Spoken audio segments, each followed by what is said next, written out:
matatawag na po siyang artist pag bumenta na yung kanta. Hindi, pero naniniwala ka ba, for example, talagang magaling ka, pero hindi bumibenta yung kanta? Yes po, lahat naman tayo magaling eh. Hindi lang tayo nabibigyan ng break. So with Star Pop, you have a break. Meron? Meron po. Congratulations. Hello, Chris Promon. Hello po. So, nung 8 months mo sa Riyadh, obviously, I'm almost certain na may mental struggles ka doon and all. So, how were those like? Mahirap po siya, mahirap po kalaban ng ang utak. Sobrang hirap po kalaban. Buti na lang po, meron pong mga tao doon na mga psychiatrist, mga nurse na tinutulungan po ako. Kung ano-ano na i-imagine mo sa Yes. utak. Ang daming talagang my soul bleeds through these four walls. Lagi kong kinakanta yun doon sa loob.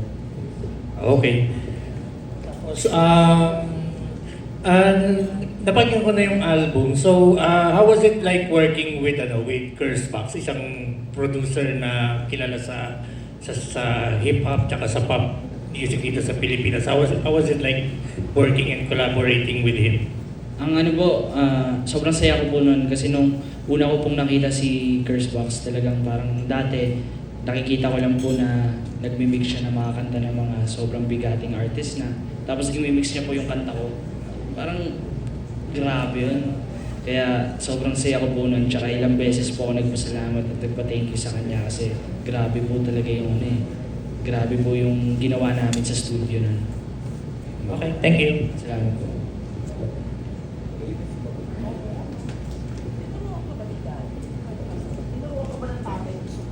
Wala po script, wala po.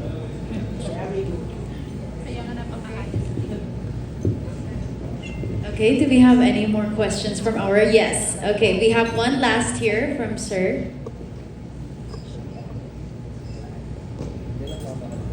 Hi Neil, kumusta? Hello po. Tell something about your EP. Sa panahon ngayon kasi di ba puro ang single natin is online na lang at ang kalaban natin ay AI generated na music. Ano yung difference ng live performing tsaka live recording sa mga artificial intelligence? Paano ka ngayon na may kalaban kang AI? Mas kailangan po namin galingan yung mga natural na artist. Mas kailangan po namin galingan. Kasi mahirap po kalaban ng AI. Sobrang hirap po lahat po nagagawa ng AI. So kailangan po namin talagang mag-triple ng work or mas gandahan po namin yung amin. Kasi paano pag nasakop na tayo ng AI? Paano pag sila na yung gumagawa ng kanta para sa atin? Paano pa yung OPM? Paano yung original Filipino music? And right now, ano yung ginagawa mo para mas mapalakas pa at lumawak pa yung musicality mo? Tuloy-tuloy lang po ako sa pagsusulat ng music. At na hindi yun nagagawa ng AI. Po? Hindi siya nagagawa ng AI. Para sa akin po kasi lahat po ng ginagawa ko, lahat po yun na pagdaanan ko. So malabo po yun na magawa ng AI. Di ba? And right now, ano rin yung vision mo for your music? And the same time, lalapadan mo rin ba to ng ano? Kasi di ba ang labanan ngayon yung hindi lang yung quality din ng kanta, kundi yung ganda ng visual. Paano ngayon ang ginagawa mo for mas maiparating pa yung mensahe ng songs mo through the visuals? Hindi po kasi ako ang gumagawa nun eh. Ang gumagawa po nun ng Star Pop. Kumbaga sinasabi ko lang po kung ano yung mga plans ko. Kung ano lang po yung mga suggestion ko, mga ganun. Pero Star Pop po talaga ang gumagawa lahat ng yun. Ano ba yung pinaka-career single mo sa EP? 921. Okay, yun yung gagawa mo ngayon ng, yun yung pinopromote ng gagawa ng music video o meron na siya existing music video? Nagpaplano pa lang po. At kung gusto mong gawan siya ng music video, paano yung treatment na isasuggest mo si Star Pop o si Star Music? Naisip ko na po yan habang nag-record kami ng magandang kwento yan. Ang gusto ko po sa music video ng 921, meron pong isang tao sa gitna na nakabarong. Tapos ako, babatuhan ko siya ng pera habang kinakanta ko yung mga verse ko. Parang yun po yung naiisip ko na concept na isa akong bata pero may epekto sa akin lahat to. Binabato ko siya. Ganun lang naisip ko. Tapos yung kanta mo na rin na tungkol sa tatay mo. Di ba may song ka na tungkol sa father? Programa. Oo, yung programa. May collaboration ba kayo dito ng father mo? Wala po siya sa song na programa. Pero andun po siya sa song ng Yellow Corner.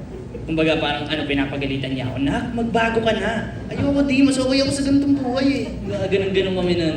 Nagsasagutan kami. Talagang boses yun ni Kuya. Boses yun. Wow, participation pala. Kasi may maganda kang line dun sa song mo eh, yung wala sana ako kung walang tatay ko. Tell something about it.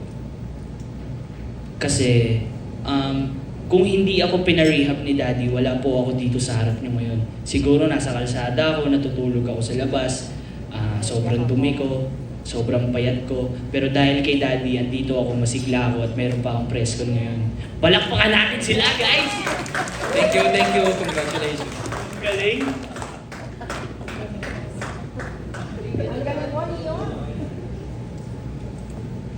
Thank you so much. Do we have any last questions from our friends from the media? Can we leave the dance? Anyone? Yes. Okay, sige. Yes. So now we would like to close the floor sa questions, but of course we would like to call on the father as requested po by our friends from the media for a short message siyempre kay Neo. Hello! Hindi showbiz. Thank you. Una-una magpapasalamat tayo na sa despite na alam mo na pinagdadaanan ng buong mundo ngayon, di ba? Actually po, dapat ika-cancel namin itong event na to dahil nga po sa yung mga sponsors namin, nakiusap na ganito, pero tinuloy pa rin kasi kompromiso na. Pero syempre gusto namin i-share sa inyo dahil nagpo-promote na po si Niyong sa iba't ibang platform. Isa nga dyan yung programa ni Jemwell, yung kay Nanay Christy, kay Tito Boy Abunda, at marami pang iba. Okay? So, yun, gusto lang din namin ako, nung nag-request siya sa akin na gawin natin to, siyempre sumuporta po ako. Walang po siya. At saka kayo, alam nyo lahat yan, na bilang mga ninong-nina, mga tita, tito, lola, lolo, mga ganyan, mga kapwa Filmanians, na talagang nakasuporta. So, nagpapasalamat po ako. Yan, sa ngalan ni Niyong, kasi pinababayaan ko talaga siya. Anong gusto niya sabihin, anong gusto niya gawin. Pero yung guidance, nagtatanong siya, Daddy, okay bang ganito, ganyan-ganyan. Pag alam ko namang okay, go lang. Pag hindi naman, okay lang din, hindi. O diba? Taray. Siyempre pa, sa pamamagitan ng Star Pop, tsaka ng ABS-CBN Music, si Tugang na Rock Santos, at saka sila Roxy Litigan, Sir Jonathan Manalo, nagtyaga rin talaga sila. In fact, ang kwento, habang nasa rehab si Niyong, medyo na-stop kasi yung unang-unang single na nilabas niya yung Agos ng Tugtog way back in 2022 o 2023. Bongga pa kami kasi pumunta kami Amerika at saka Canada. VTR pa kami doon. Pero pagbalik nga po nung bata, nakasinghot lang ng kakaibang hangin sa New York at saka sa Canada. Pagbalik dito, nag-level up. Yun na yung naging kwento, nagtuloy-tuloy. Tama ba ako? Tama naman. Anong tanong? Talaga tinatanong mo ako? Ako po yung may press ko na yun. Gusto ko lang tanongin yung point of view naman isang mag-ina. Na? Ano yung realization when it happened? Ara, magdadrama tayo dito. Actually, napakahirap ng proseso kasi bilang single parent, kami lang, sa tulong ng mga minamahal na mga ninong-ninang niya. Nandiyan yung isa, si Ninong Eric Cham. Of course, dumating si Dali Ann Carvajal at kayong nandito po. And sa mga kaibigan natin like ni Jojo Lim, sina Professor Tots, alam nila lahat ang pinagdaanan ng isang single parent na may anak na nandoon na hindi mo nakakausap. Para nga kami bumalik sa lumang panahon na nagsusulatan lang kami. Talagang ang tagal ko nang hindi sumusulat. Pangit ang handwriting ko, Mare. Pero tinatyaga ko yon. Tas yung pinagdadaanan na everyday kinakausap ka ng mga psychiatrists, ng mga doctors doon. Tapos, actually, to be honest, nagkaroon din po ako ng mental anxiety. PWD na rin ako ngayon dahil sa pinagdaanan ng anak ko. Kasi halos sabay kaming kukonsulta sa mga psychiatrists, sa mga therapists. Kasi ang hirap, kasi kilala ko bilang matapang, mataray, alam mo yung gano'n, lahat chuchu-chuchu. Pero pagdating sa anak mo talaga, lahat ibibigay mo, gagawin mo para lang maayos. Tapos, yun na. Yun. Tama ba yung sagot ko, Mare? Huwag mo akong paiyak, hindi ako iiyak. Hello. Ayan na eh. Ayan o, Andun na eh, no? Ay, syempre napapasalamat ako. Totoo naman yun. Pero ang relasyon namin dalawa, parang ano kami, aso-pusa. Kasi kami dalawa lang sa bahay. Siguro nung nag-undergo din ako ng psychiatric treatment, kasama yan. Then, lagi kong kinukonsulta yung mga taga-Star Pop, itutuloy pa ba natin itong pangarap ng anak? Ganun yung gusto suporta. Kasi kung iba-iba lang na label yon sa nangyari sa kanya, syempre iiwanan siya. Kaya nagpapasalamat ako bukod dun sa suportang moral, suportang na gusto nilang tulungan sa karir, nandoon sila lagi na maging kaibigan. Kaya nga po itong pagtitipon na to, lahat lang na nandito, yung mga very close sa amin, sa akin, na nakawitness po sa naging journey niya at naging journey ko na rin bilang isang single father. Mare, nung pagkalabas ni Niyong, ano yung naging heart-to-heart talk niyo dalawa? Matindi. Oo. Ano kami noon? Lagi kaming nagsisimba. Gumigising ng maaga. Nakikinig sa mga, alam mo yun, kasi naging paraan din yung pagpapalakas ng spiritual namin kasi parang nagkulang dun sa aspeto na yon bilang kilala nyo naman na very busy akong tao.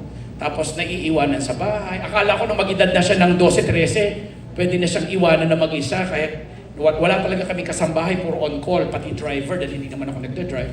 So without me knowing it, yung mga influences na sa palibot, ganun pala. This was during the time pa, yung nakaraang administrasyon, talagang iba yung kampanya pagdating sa mga pinagbabawal na substances mula sa marijuana, nag-level up sa cocaine, natutong uminom, natutong magsugal, nakikipagpusa. Kasi nga nag-ugat lahat yan nung nabully po siya when he was in grade 5, grade 6, na pinugbog siya sa CR ng isang eskwela sa FEU nung mga panahon na ako, kita mo sa influensya kong to, no? Ayoko naman sabihin powerful tayo. Pero ang tindi din yung pinagdaanan ko para hindi na yun ma-expose pa. At alam mo yun, kasi internal na lang yung mga naging ano. And tama yung kinikwento niya kanina na nakipagbarkada siya sa mga, kasi yung FEU may elementary, high school, and college. Ang binarkada niya, yung mga college students na alam mo na impluensya ng basta, hindi maganda yung kinahantungan, and before I knew it, na pala siya. Pag kikita tayo sa press con, kala mo, lakas-lakas ko lang, pero yun po yung ilan sa mga pinagdaanan ko na matindi. And thank you so much kasi ang lakas ng aking moral being, at saka, syempre, may kapit sa Panginoon na kakayanin namin. Pero syempre, iba ang substance Pag pumasok na sa katawan yon kahit alak lang. Actually, after niya lumabas, makaamoy lang siya ng sigarilyo, makaamoy lang siya ng alak, naaano siya kaya sinabi niya kanina na parang nag-relapse siya. At sobrang bantay. Until now, sa mga panahon pong ito, umiinom pa rin siya ng mga psych meds niya at kumukonsulta ng mga professional in the field, like mga psychiatrist. Yes, Gemwell. There's a certain track in the EB of Neo. What track is that? Na pwede mong iparinig sa mga magulang na katulad mo na para maramdaman nila yung concern mo. Which one? Mayroon ba na?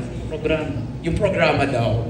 Oo, yung programa kasi nandun. At plus, ang maganda dyan, na-aware siya sa nangyayari sa lipunan.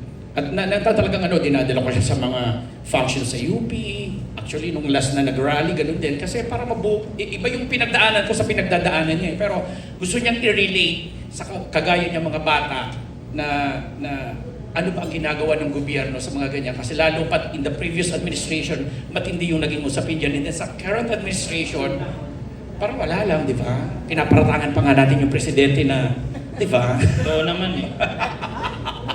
Mga ganong katapang. And with the support din ng ibang grupo, particularly yung mga Vilmanians, na naging mga tito-tito din niya sa grupo na pag may mga event, kasama siya kasi yung ninang V niya ay grabe din yung suporta sa kanya nung nasa loob din siya ng facility.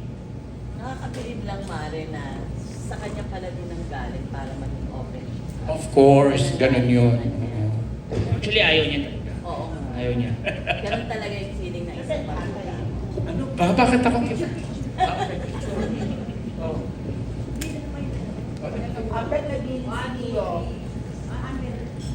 Yun daw ibibigay mo. Dito naman. Ibigay sa kanya. Ano daw yun? Marunong eh. Bayaan mo na siya. Andiyan dyan ang mga Ninang Rumina mo. Andiyan pala, yes. Rumina Ostres, ang kaibigan natin from Philippine News Agency. Nakaano rin yan, lagi rin yung nakikinig sa mga litanya ko.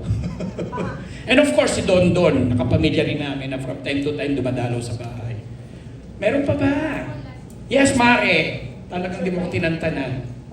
Kay Neo, gaano ka ka-proud sa daddy mo knowing that he's a member of LGBT? Pakinggan nyo na lang po yung track 1, which is yung programa. Lahat po ng mga gusto ko sabihin sa kanya, andun po. Alam mo na. Oh. Ipangaral sa'yo. Napuli ka din ba, Neo? Napuli ka siya. Hindi. Because of Ay, Hindi po dahil dun eh. Nabuli po ako kasi ano lang ako, parang dead kid lang po sa school. oh, no, walang oh yeah. very inspiring ba na isang Inspiring talaga. Oo. Yeah.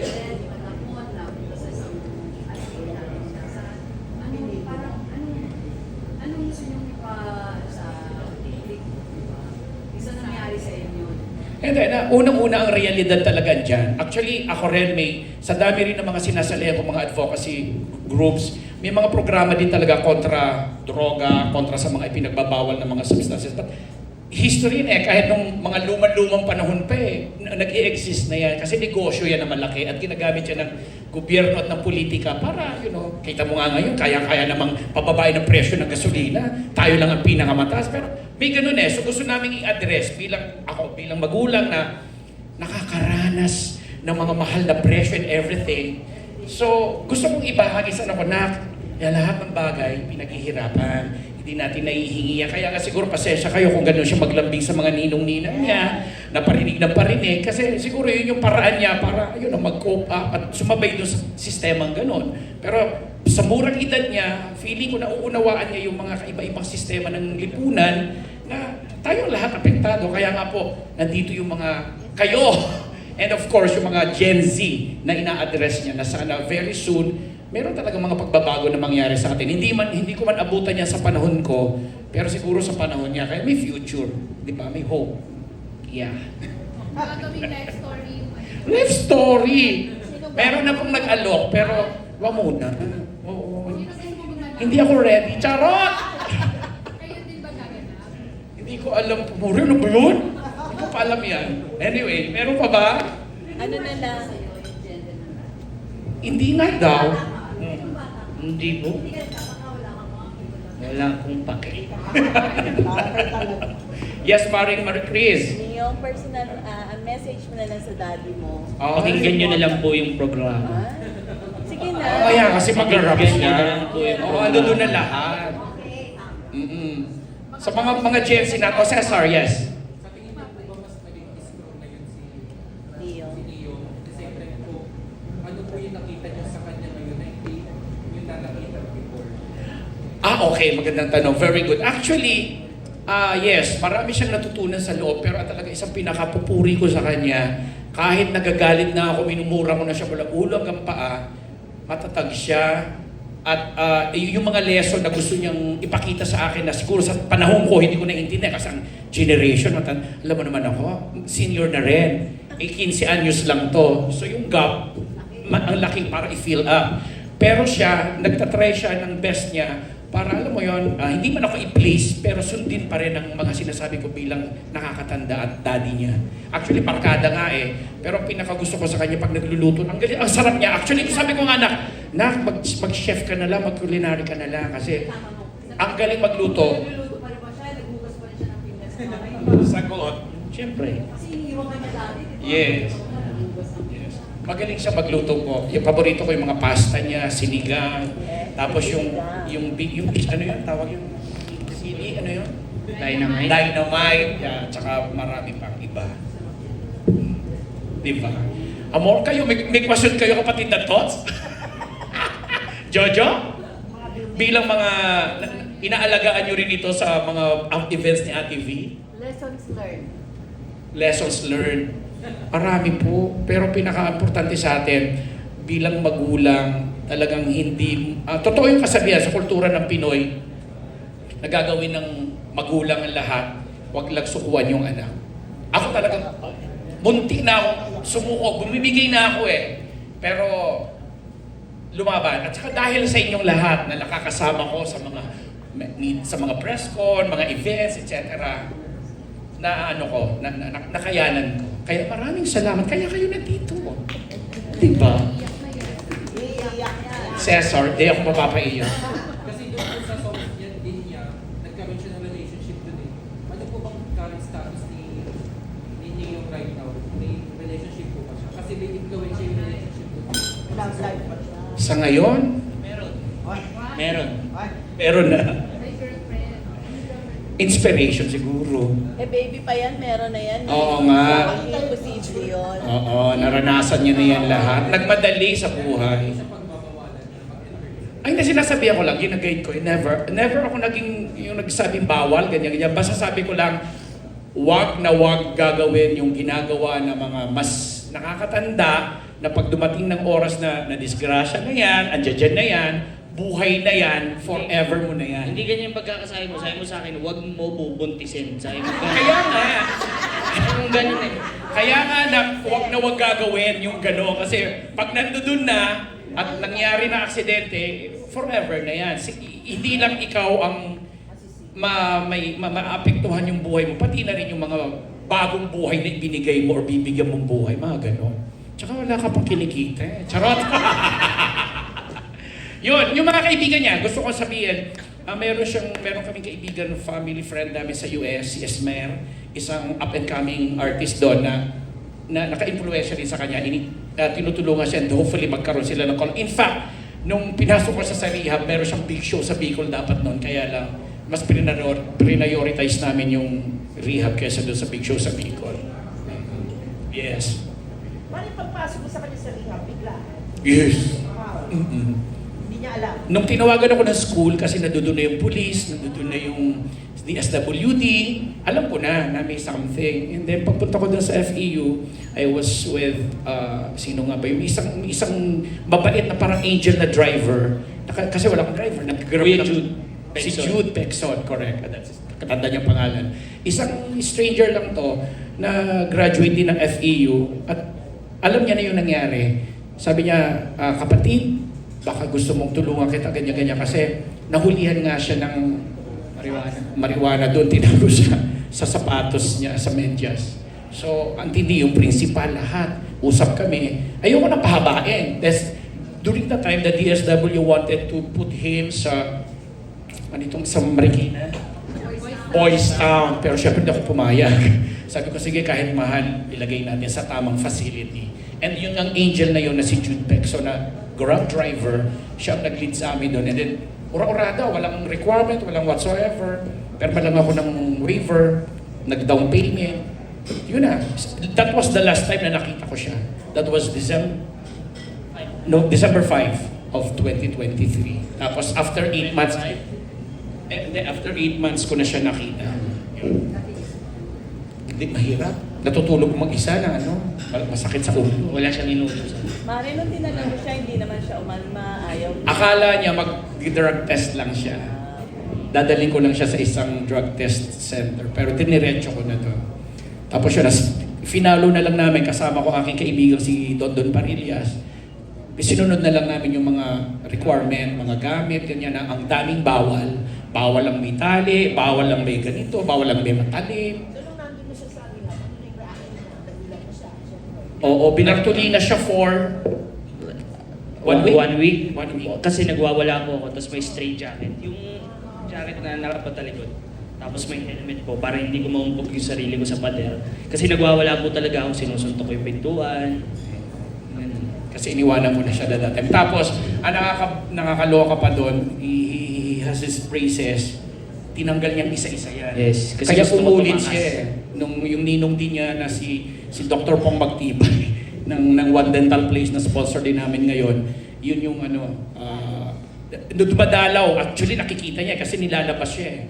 Pero hindi na nila pinansin na every time na nagwawala siya, iniisa-isa niya yung braces. Diba? Alam mo na. Tita A, ano ba? Parang gulat na gulat ka. Alam mo, ina-admire kita. Wow! Pero wala, just listening. Talaga? Yung pala yung nagdaanan ko. Tito Jamal. Ayan si Tito Jemuel, no? How did they start to rebuild the trust na mapakuha niya ulit yung trust sa Mahirap yun. Hanggang ngayon, hindi pa rin siya nagtitiwala sa akin ng buong 100% tama. Wala nga si kwenta eh. Actually, yun usapan namin. So, ako ang hirap nun eh. Kasi kailangan i-rebuild natin ulit yung trust, the respect. Kahit yung love, late na yun eh. Pero yung trust. Kaya sabi ko, every time pinaparemind ko siya, na, ganito.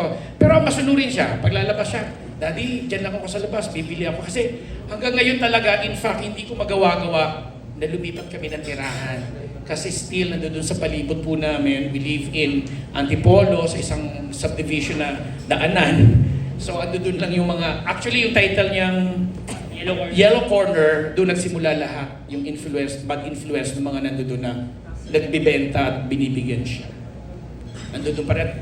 Ilang beses ko na blinatter sa barangay, ilang beses ko na rin pinahuli. But then again, considering naninaw niya si Junjun Inares, may mga ganong elemento pa rin na hindi mo talaga masusugpo agad-agad. What can he do naman to fully earn their trust na 100%? Hindi ko alam sa'yo. Ikaw. Ha? Para maging 100% yung tiwala. Hindi, gusto ko lang bumalik yung dating Niyong na talagang sobrang, alam mo yun, nagbibigay sa akin ng kaligayahan at kasiyahan. Yun lang. Maging masunurin and of course, bumalik yung takot sa Diyos. Yun yung amen. Di Iyo, ba? ngayong okay ka na, is there a time na parang na ano ka pa na bumalik dun sa dati mo Natitem? Opo, lagi. Lalo na pag nakakaamoy ako ng Yossi. Alak, di ko natatantanan eh. Papalam ako kay Daddy uminom eh. Tapos minsan nahuli ako ni Daddy, umiinom ako. Gabi ako lang mag-isa. Parang ano lang siya, parang... Yeah. So, anong Chill. ginagawa Kasi mahirap mo? pigilan eh. Oo. Which is Anong true. Anong ginagawa mo? Nakikinom ka na. Kaming dalawa. Pero talo niya ako eh. Yan. Yeah, kaya gano'n. Kasi the more na pinipigilan, the more na pinagbabawalan, yung desire, yung urge. Hindi mo na ako pagbabawalan. Hindi naman. Ay, hindi mo. Masusunod pa rin. Pero ang ibig ko sabihin, pag may mga gano'n, especially yung may mga influensya ng mga mas matatanda, di ba? Kaya ako maingat din po ako. Alam ito ng mga kaibigan ko pagdating sa mga nagdadrive sa amin, yung mga kasambahay. So medyo mahigpit ako sa qualification. Maingay. Ano pa? Talagang in-interview niyo ako, Sir Jimmy, ng Regent Food. O, di ba? Kaibigan ko yan. O, di ba, Jimmy Ocampo? Inisa-isa natin. Si Ninong Eric Chamo andyan at saka si Ninang ano. Si Danny Ann, nakita ko kanina eh. Meron pa ba? Miss Ayana, very much. Talagang sinali nila ako. Gusto kong tawagan. Nasaan na yun? Si Sir Rock Santos, on behalf ng Star Music, Star Pop, may gusto yata siyang sabihin dito, bilang pasasalamat din. At malaking bahagi po siya. Alam po niya, since dinala ko si Niyong when was only 12, at in-audition nilang tatlo ni Sir Roxy Likigan at saka Sir Jonathan Manalo, hindi dahil ambet nabus po ako, dahil nakitaan nila ng potensya. Thank you, Tugan. Before anything else, I would like to thank you siyempre sa lahat ng mga pumuntang press and media to support Niyong. So gusto ko rin pasalamatan siyempre ang ABS-CBN Music, Star Pop Team, si Franz, si Ali, yan, si Denise, si Sam, lahat yan, nakatutok lagi yan kay Niyong in terms of promo and marketing. And syempre, gusto ko rin pasalamatan si Sir Roxy Likigan na sobrang supportive kay Niyong, na talagang laging nangangamusta yun sa akin. Kamusta yung song ni Niyong, kailan natin ilalabas. Naniniwala ako doon, magaling na bata yun, so supportahan natin. And same with Sir Jonathan Manalo, nandito rin siya na sobrang supportive din. So ayun, maraming salamat. At syempre gusto ko rin magpasalamat muna kay Tugang kasi si Tugang talaga siya yung nagsabi sa akin na meron akong talent. Hindi ko pa nga hindi niya pa sinasabi na anak niya eh. Sabi niya, meron akong talent, pakinggan mo, ganyan, bla bla bla, magaling. Sabi ko, sige pakinggan natin. So nung pinaparinig niya sa akin yung kanta, trivia lang, sabi ko, ang galing naman itong batang to, sino to? So hindi niya pa sinasabi sa akin na anak niya. Sabi niya, anak ko yan. So sabi ko, i-record na natin siya. Kasi bata pa lang siya noon, minor something pa lang siya nung ginawa namin yung Agos. Until na naman, minor ka pa rin naman, di ba? So mas bata ka pa noon. So nung nag-recording kami, na-amaze ako kasi sobrang siyang galing. Kasi ako yung unang nag-record, nag-produce nung song niya na Agos ng Tugtog. Dito namin yung ginawa sa Academy of Rock Studio. So doon pa lang nakita ko na sabi ko meron si Niyong. So ayan Niyong, gusto lang kitang i-congratulate.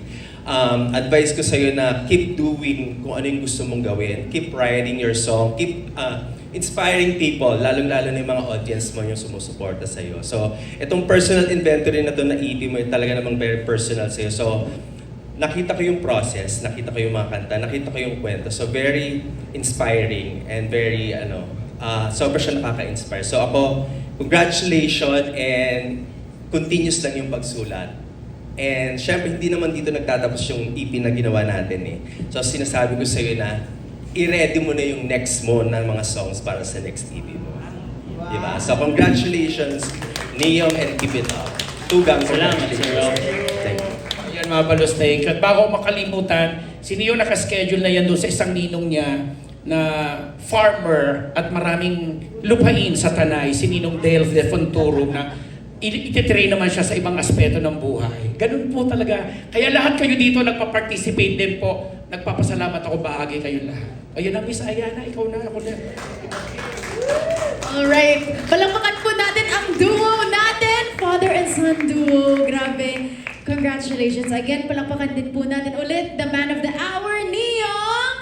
Thank you so much, Niyong, to all of our friends from the media. Maraming salamat. I think now it's time for Niyong to have a solo photo op muna. Okay, for all of our friends from the media.